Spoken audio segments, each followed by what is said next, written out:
Lucky Land Casino, asking people, what's the weirdest place you've gotten lucky? Lucky? In line at the deli, I guess? Aha, in my dentist's office. More than once, actually. Do I have to say? Yes, you do. In the car before my kids' PTA meeting. Really? Yes. Excuse me, what's the weirdest place you've gotten lucky? I never win and tell. Well, there you have it. You can get lucky anywhere, playing at LuckyLandSlots.com. Play for free right now. Are you feeling lucky? No purchase necessary. Void where prohibited by law. 18 plus. Terms and conditions apply. See website for details. Hello and welcome. It is Eric Erickson here, the Eric Erickson Show across the nation from my flagship station, WSB in Atlanta, Georgia. Glad to have you with me. The phone number, if you want to be on the program, 877-973-7425. I like to be overly transparent with you guys, more than anyone around me likes me to be. But it's my show, not their show. And you guys are my audience. So I want to be completely transparent with you. I'm going to be a few minutes opening the phones here because I'm actually had to sit down this morning and get this done this first little while. I am live today, I promise. But we've had illness sweep through the house, and I'm trying to juggle being Dr. Dad and all the other stuff. So for the next probably 30 minutes or so, I had to get up this morning and do this, which is what I was going to talk about yesterday, but had to do the same thing yesterday, and I didn't get to this, and I wanted to get to this, so now I'm going to get to this, and you guys listen, and I'll be here in a few minutes to take your phone calls at 877-973-7425. In 2020, I want to talk about COVID. In 2020, a lot of people had a lot to say about what was going to happen with COVID, what was happening with COVID. And I'm not talking about the medical stuff, and we can review the medical stuff just a little bit. So, for example, the issue of masks. Over time, they revised the guidance of masks, and then they got very dogmatic, having gone don't wear masks to wear masks. Then they got to wear masks, even though the data clearly showed by that point the masks weren't working for a variety of reasons. Now, I know some of you and I disagree on whether or not the masks ever worked. I think for a time they did. But the particulate by which the virus could survive and spread over time through mutations got so small that even the N95 mask, unless you wore it perfectly, wasn't going to help you. At this point, there's no reason to wear masks. The masks simply do not save people's lives unless you're wearing an N95 mask, and no one's going to wear an N95 mask, and those who do, it doesn't fit properly. We can argue with each other over that one, but it's a sideshow distraction from the big stuff. They said that if you got the vaccine, you would never get the virus. That was wrong. It was very clearly wrong. And it wasn't just wrong as a matter of mutation, and that's one of the important things. They oversold the vaccine because there was so much fear and hype about the virus. They themselves were looking for a way to get us to COVID zero, and they fundamentally believed they could get us to COVID zero, that they could land the plane on COVID zero, and we had to get to the vaccine first. So we got to the vaccine, and it turns out the vaccine was great, but not as great as they sold to us. And that was a problem. But wait, there's more. Beyond that, there were other issues. Now, first of all, with the vaccine, of course, it still does help. I have been exposed so many times from so many people to COVID and have not gotten it. If you have a compromised immune system, you can get it. We're dealing with that in our house right now, which is why we're doing this right now for the next few minutes. I have not gotten it. I have tested negative repeatedly. I was with my dad months ago, and my dad got it, and I never got it. I was with him in a hotel room regularly, sitting next to him, never got it. I was with a friend on a trip. We went on a trip, and we were in the car together and everything. I never got it. I have not gotten COVID. The vaccine, and I got the booster, I have not gotten it. I think the vaccine does work. It doesn't guarantee you won't get it, but if you do get it, you'll get a mild case. Thankfully, that's what we're dealing with here. In our house now, mild case, but you may still get it. They oversold it. But there was a lot of other stuff beyond the medical, and that's really where I want to focus. Jerusalem Dimzus is a writer at The Atlantic. There is an article out, Why So Many COVID Predictions Were Wrong. And she is not talking about the medical predictions. She's not talking about the medical prognostication. She's talking about everything else. The eviction tsunami. Remember, people were going to be evicted. And so they had to stop evictions. And then the Supreme Court said the eviction moratorium is unconstitutional. You can't do it. The eviction tsunami never came. And the secession, all the women dropping out of the workforce, to some degree that happened among married women with children, but among single women, it did not happen. There was a lot of it. And she covered this, and it's worth remembering. Research tells that the labor force participation rate for women in November 2021 was the same as November of 2018. The women most likely to stay out of the workforce were married moms. The eviction tsunami predicted to be up to 40 million people. Evictions are actually now below the pandemic trend lines. And don't forget the housing market crash. The housing market crash never happened. There actually was a housing market boom. I mean, if you've tried to buy houses, you understand. And don't forget about the budget crisis. States were going to have budget crises. Local governments were going to have budget crises. Now, in fact, I live in Georgia, and in Georgia, they're giving taxpayers refunds because we have such a big budget surplus. They're giving part of the money back. Now, why did all of these things happen? Interestingly enough, for this to come in the Atlantic, it's one reason I want to highlight it. Do you know one of the major reasons? Because a lot of it was wish casting by the left. Now, to be fair, there was a massive fiscal response from Washington, D.C. There was a massive amount of money paid in. In fact, if you worked, this is the most bizarre statistic I have heard this year. If you made $50,000 a year at your job and you stayed at your job during COVID, did you know your take-home pay in 2020 was less than that of someone on unemployment? True story. If you worked and you made $50,000 or less and you stayed at your job, you did not quit and go on unemployment. Your company got PPP and they continued to pay you even though you didn't go to work. Your take-home pay net was less than what people got on unemployment.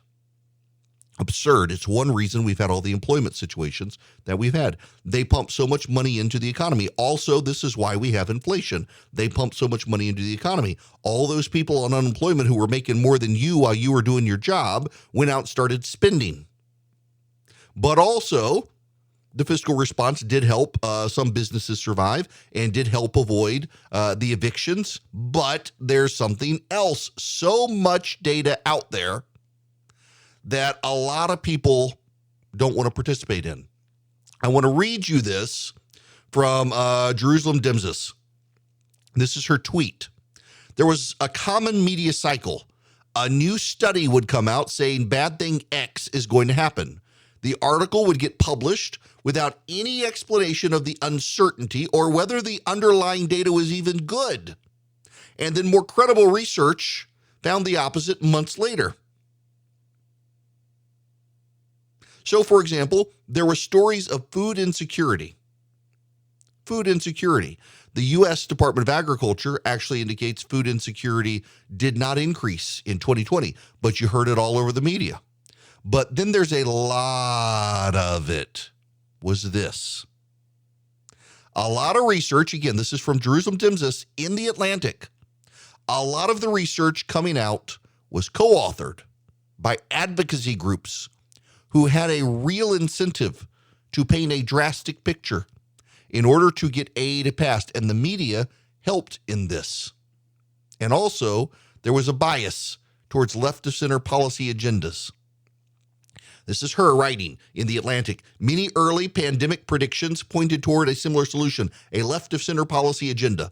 A cessation justified universal daycare and paid family leave.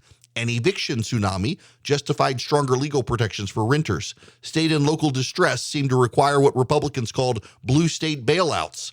If this trend suggests bias at work, where was it coming from? Well, from the think tanks. I don't mean to suggest anything more sinister than motivated reasoning. Some advocates may have regarded the COVID pandemic as an opportunity to shoehorn an important social policy they felt were long justified, and to an extent they saw in the data they wanted to see. A Princeton sociologist, Hepburn, argued the numbers generated by the Aspen Institute may have been useful from a lobbying standpoint. It was helpful to the movement of activists who were pushing for relief measures to be put into place to cite large figures. A McKinsey report on women leaving the workforce was co-published by leanin.org, a women's advocacy group. They shaped the data. They never let the crisis go to waste, do they? They shaped the data. Now, you know, one of the big problems that I can foresee easily from this, and all of you can too, is if we go through something else in the future, we're going to have the situation again, and a lot of people are going to be skeptical. A lot of people are going to be skeptical. Deservedly so, by the way. There will be deserved skepticism for this sort of stuff. It is more and more telling that all of the horror stories that came about never bore fruit. But you know the horror stories that did come about? Parents got to see their children up close and personal during the school day. And they became horrified by what they saw. You know, the left seemed to think that you could take kids, put them at home in front of a Zoom camera and everything would be fine, and mask them all day if they went to school. The left, because the left supported shutting down schools and the left supported masking kids all day at school, even toddlers. We never saw that research. We never saw that data. You and I knew it was there. Remember, I will never, till the day I die, forget the American Association of Pediatrics. Memory hold on their website made it disappear all of their data about how kids need to be up close and personal with people's lips and faces in order to learn to speak and learn emotion. And when masking became universal and academics demanded that all the kids be masked, the data disappeared.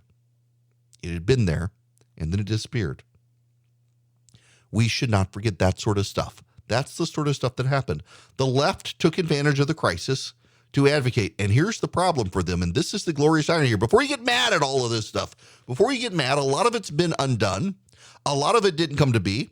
A lot of what they wanted didn't get passed. And that did get passed has wrecked the economy so terribly.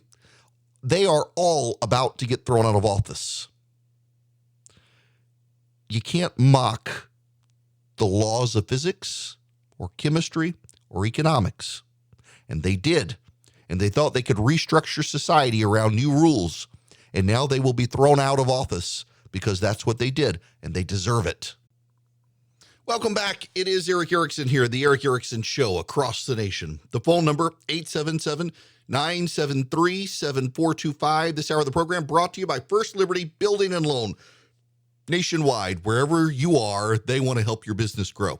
If you are, I don't care, California, Maine, Miami Beach, and you need big loans to grow your business, $750,000 or more, reach out to them. Tell them I sent you. See if they're a good fit for you and you for them. FirstLibertyGA.com is the website, FirstLibertyGA.com. One of the trends, one of the things that I have seen, whether it's the Chernoviches of the world or the Michael Tracys or a lot of the progressive left, they just can't help themselves but seem to be pro-Russia. And there is a growing trend out there of people in the United States who despise the United States and wish to slander the United States or distort what is being said, and they know you're going to read them on Twitter, and you're not actually going to pay attention. And so there is a guy, I don't know this guy.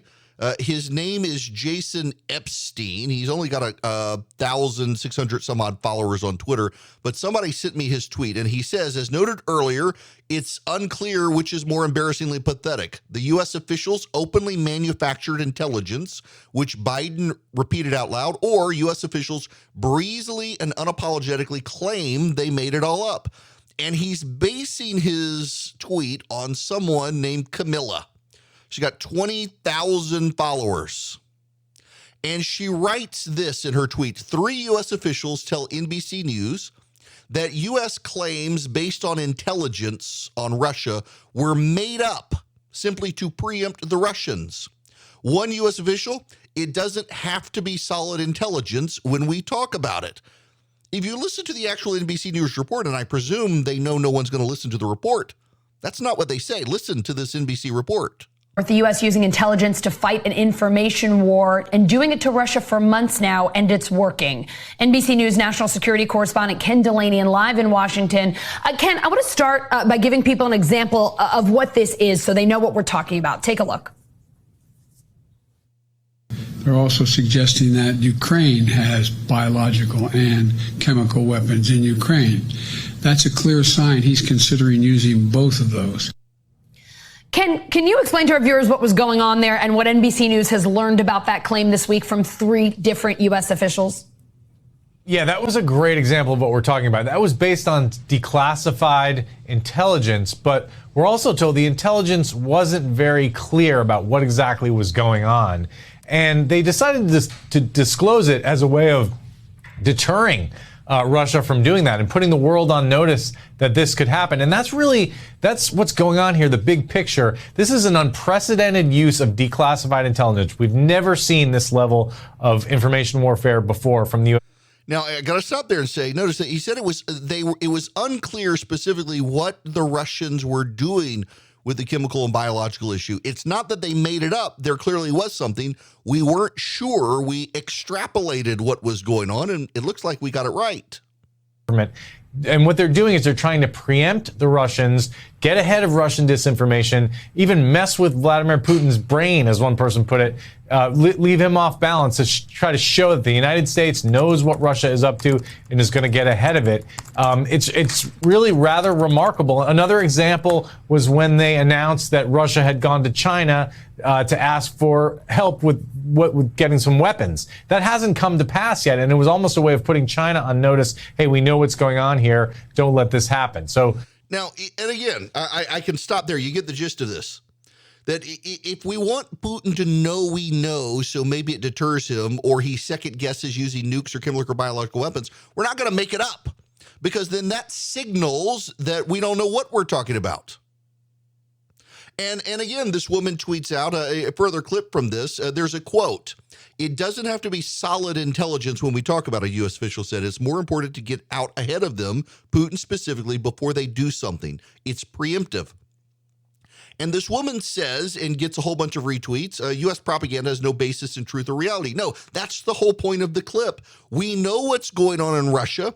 We may not have 1,000% figured out precisely what all of the intelligence means, but by broadcasting that we have it and taking out of it, this is very important here, taking out the information that would reveal sources and methods of acquisition, we let the Russians know how far into Russian military operations we have intelligence, and it throws off their game. This is not lying. It's not making it up. And to those who say it is, you are the propagandists. You are the liars. And it just dumbfounds me how many people who supposedly claim to be on the right and really aren't are just out there pushing Russian propaganda, are out there pushing smears and lies, trying to undermine American intelligence, which, by the way, was very good. As NBC News goes on and points out, American intelligence knew the Russians were going to invade, and we broadcast our knowledge of it.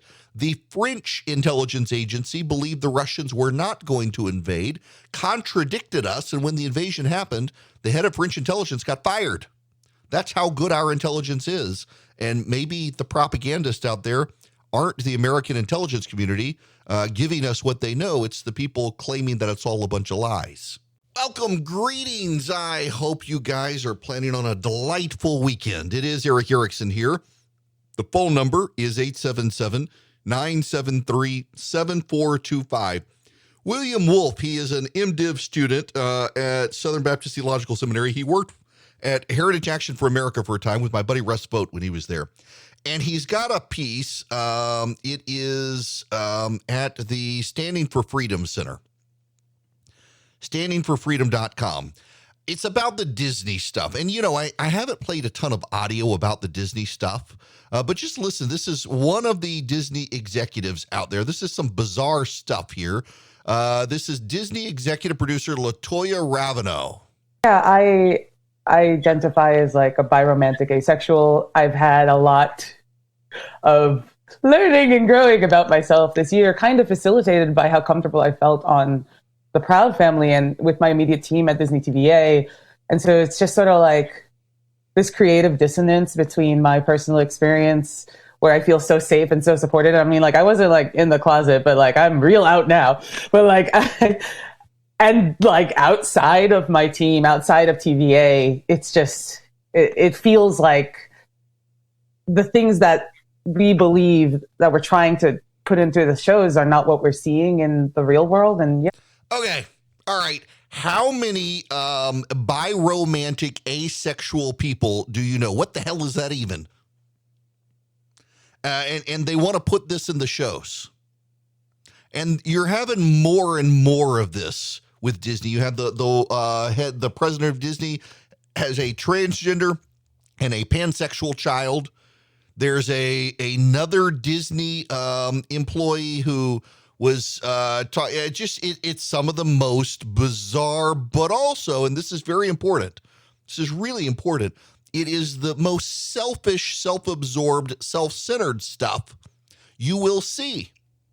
And a lot of them are taking trauma and the language of trauma and using it to advance their own sexuality in ways that somehow or another everybody else is just supposed to embrace. And the media is in on this, so much of the media and so much of the left. So William Wolf, he writes this piece, Brave New Disney World, the most tragic place on earth. And I totally forgot about this. The Brave New World, so we get so obsessed with 1984, Orwell's 1984. It's actually Huxley, and Brave New World is actually the one who won. Orwell argues for the language issue, which we're seeing, undoubtedly we're seeing, but Huxley essentially said there would come a time in a world where people would be put in front of giant screens to entertain them and given drugs to dope them up, to make them, to desensitize them. But there's this scene in the book. It actually begins chapter 3 of the book. And it's a scientist running around outside in the garden. It was playtime. Naked in the warm June sunshine, 600 or 700 little boys and girls were running with shrill yells over the lawns, playing ball games or squatting silently in 2s and 3s among the flowering shrubs.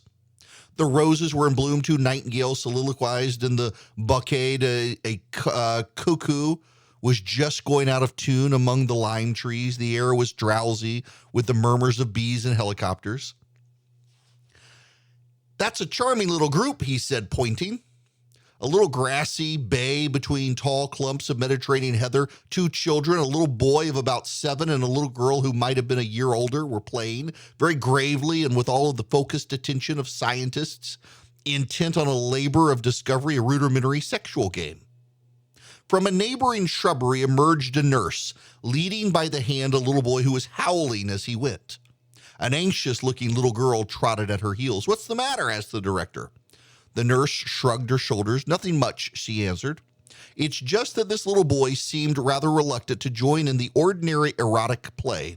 I'd noticed it once or twice before, and now again today. He started yelling just now."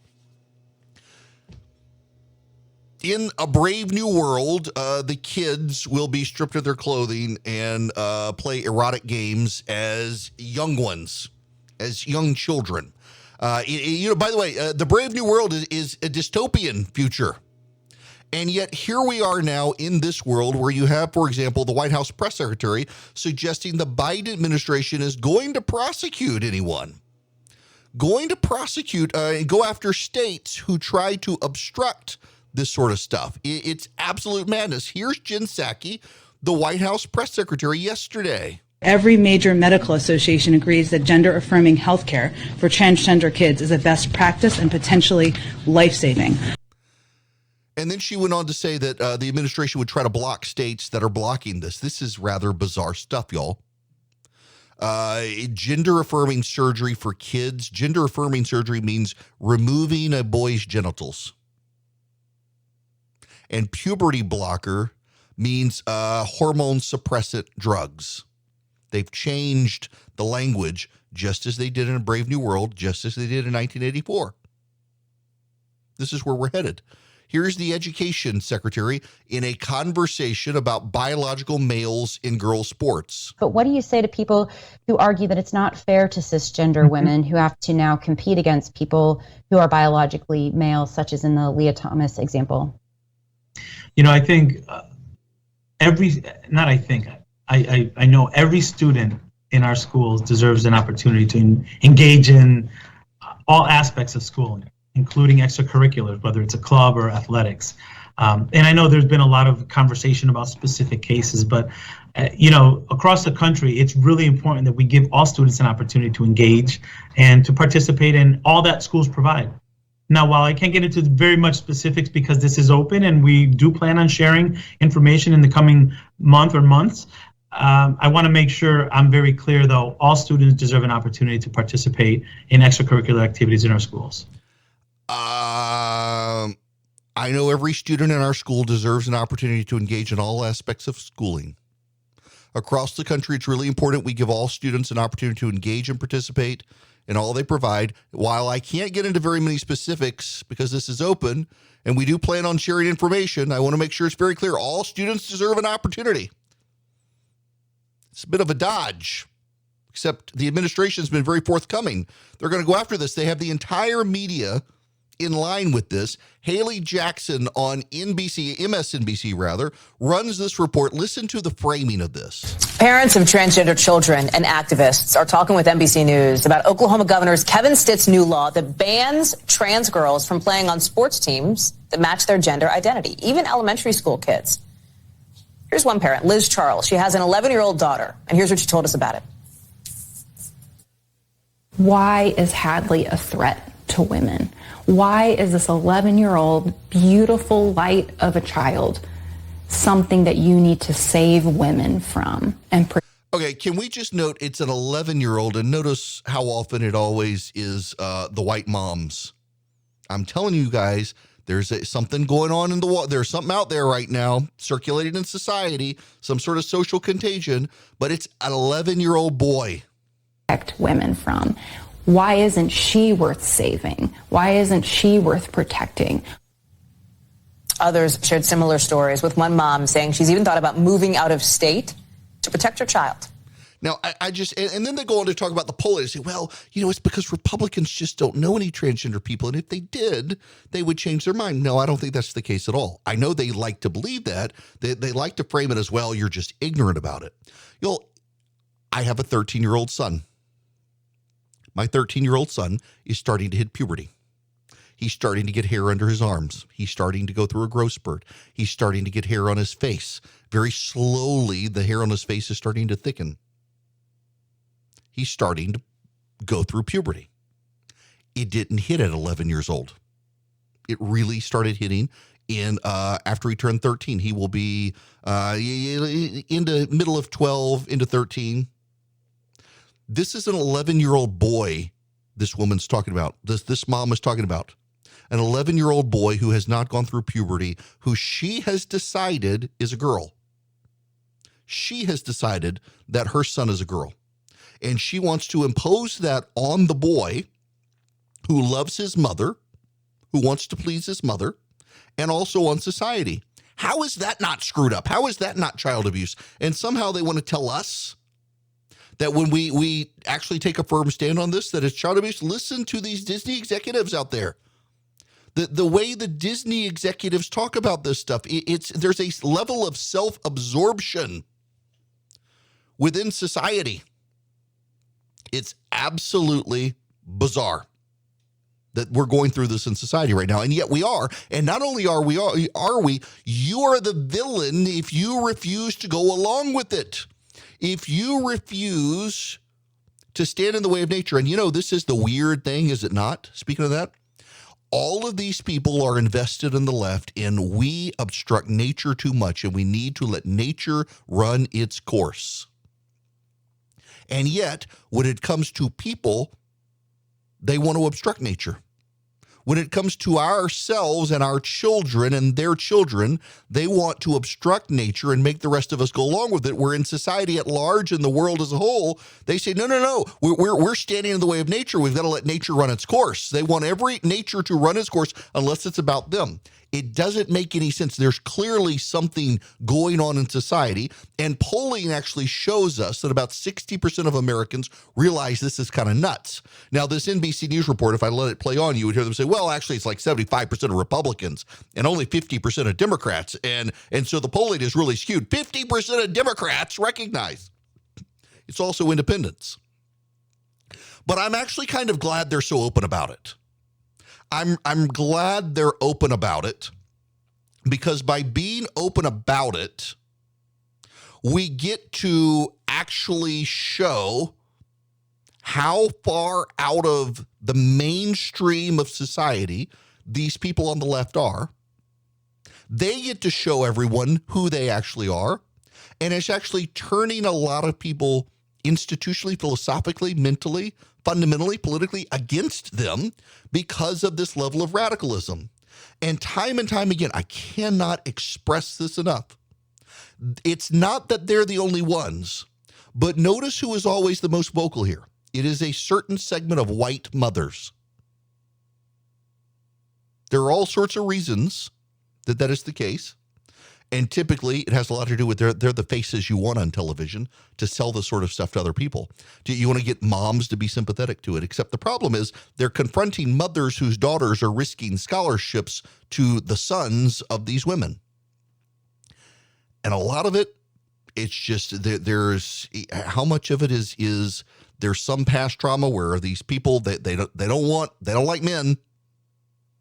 And so when they have a boy, they've got to decide their boy is a girl. I was talking to a friend of mine who's a psychiatrist, and he says he thinks there's something to it. I don't know, but it's coming up more and more in conversations with people as people are trying to just figure out, why is this suddenly a thing in the 21st century? It all goes back to Brave New World, if you ask me. Hello and welcome back. Okay, phone lines are open, 877-973-7425. This past segment, I know some people get tired of me talking about it. I get tired of talking about it, just confession-wise, but it's such a big news story right now, and it's happening every day.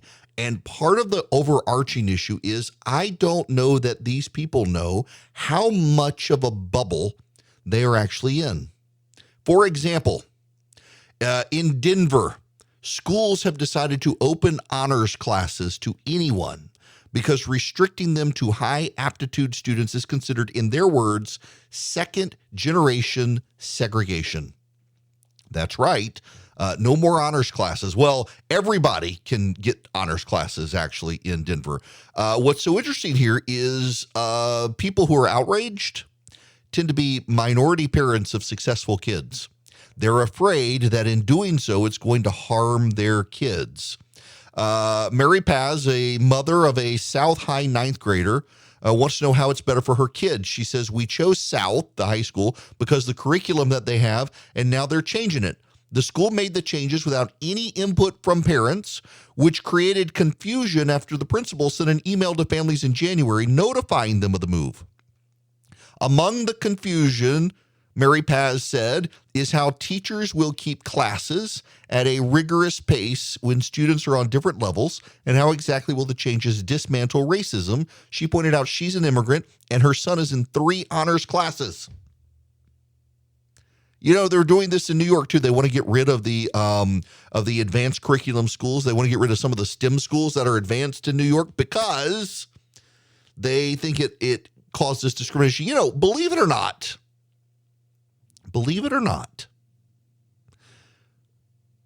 there are kids across races and income levels who are very bright, and we should be pushing them to do their very best.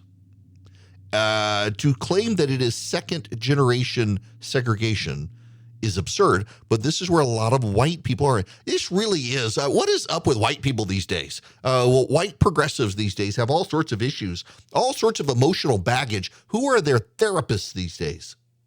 Now, what's going to happen, of course, is they're going to allow these kids to go into the honors program. And if they maintain the standards of the honors program, they're going to fail out of the honors program. And then, of course, there are going to be screams of discrimination and unfairness. And they will have to wind down the standards. We always see this. It never fails. The lowering of standards within these sorts of schools. The lowering of standards happens. It is a blight. All right. We have other stuff to talk about when we come back, including more on Ukraine. The Russians have attacked a train station there as people were trying to evacuate. There are so many horror stories coming out of Ukraine. It's kind of a depressing story to talk about, but it is a news story, and it's a big news story. Western leaders have decided on more sanctions, but not only that, they're doing something that Joe Biden originally urged them not to do. Keep in mind, the Germans and the French and the Czechs and the Poles have been very vocal that it was Joe Biden and the American administration that was holding them back from what they wanted to do. What they wanted to do was send not just defensive weapons, but offensive weapons, tanks. They wanted to send tanks and planes. Remember the whole plane thing out of Poland? And the Biden administration said no. Well, because of what they've done, the Russians have done in the outskirts of Kyiv and what they've done in Mariupol, the Biden administration has changed its mind. We're going to send tanks. Now, we're not going to send American tanks. The Ukrainians are familiar with Russian tanks. It's what they already drive. The Poles, the Czechs, and a lot of the Eastern European powers have tanks, and they're going to send them to the Ukrainians to go on offense now, and this war is going to escalate because of it. But it's a deserved escalation. It's these people's lives. It's these people's families. It's these people's homes, and they deserve to be protected. I'm at a loss for the number of people I see on social media who somehow they keep making excuses for the Russians. How can you see this? And I realize there is now in the United States in particular and in the Western world, there is this trend of being contrarian. And if everybody's going in one direction, you want to go in the different direction because you want to be contrarian. And you think if everybody's going this way, they're probably wrong, so I'm going to stake my flag over here. And if I'm wrong, no one's going to notice, and I'm just going to keep doing it, and occasionally I'll be right. And then I'll take credit for everything. I think that's actually a sign of emotional immaturity. I think it is. We will discuss that. Also, Joe Biden hugged Nancy Pelosi. Hugged her. She was COVID positive when he hugged her.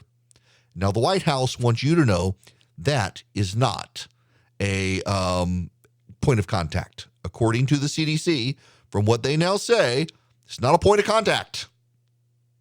It's very bizarre here, the world we live in. All right. It is Eric Erickson. I will take your phone calls. The phone number is 877-973-7425. With the Lucky Land Slots, you can get lucky just about anywhere. This is your captain speaking. We've got clear runway and the weather's fine, but we're just going to circle up here a while and get lucky. No, nothing like that. It's just these cash prizes add up quick. So I suggest you sit back, keep your tray table upright, and start getting lucky. Play for free at LuckyLandSlots.com. Are you feeling lucky? No purchase necessary. Void where prohibited by law. 18+ terms and conditions apply. See website for details.